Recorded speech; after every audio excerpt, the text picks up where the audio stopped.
My husband, William, is allergic to seafood. Even the smell or the tiniest trace of it would give him a rash. When he told me this, he didn't even look at me.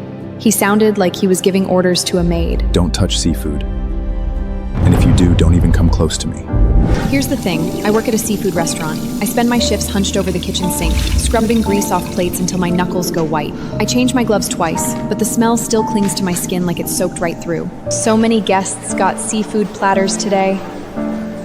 I'd be scrubbing my hands 100 times when I get home. Once, I came straight from work and didn't have time to shower before making William's dinner. He lost it. Threw his steak right on the floor.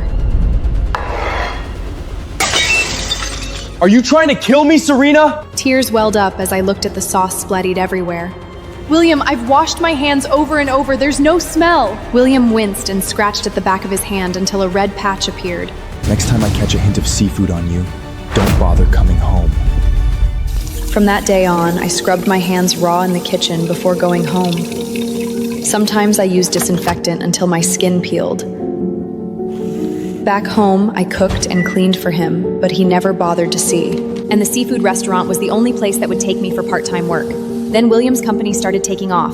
People in the industry began calling him a rising star in architectural design. And me? I went from being the Ryder Endret to Mrs. Grimm, a housewife, a dishwasher scraping by on minimum wage. Because he never shared his money with me.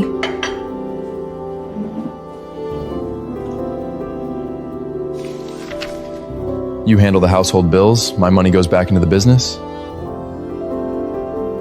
Should be fine, I told myself after I washed my hands for the 11th time. Before stepping out of the kitchen, I glanced through the serving window into the dining room, and I froze. William was sitting by the window. He wore a dark gray suit jacket, one shirt button undone. He looked relaxed, comfortable. Across from him sat his secretary, Wendy. Long hair, red lips, a delicate collarbone necklace. She had her chin propped on her hand, smiling at him. In that moment, I felt a strange sense of loss. On the table sat a large platter of butter shrimp, red shells piled on a small plate. The oily sauce glittered. The dish had just arrived. Steam was still rising. Then I watched William roll up his sleeves. He picked up a shrimp with his long, slender fingers, neatly twisted off the shrimp head, removed the vein, and placed the entire meat into Wendy's bowl. Wendy took a bite and frowned slightly. William smiled.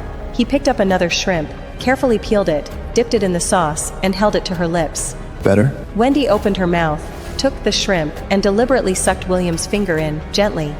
Perfect. That's when I saw the back of his hand. A faint allergic reaction, just a tiny red patch. He didn't seem bothered at all. Still smiling, he continued peeling shrimp for Wendy with that shrimp juice-covered hand. My hand started to tremble. 3 years of marriage.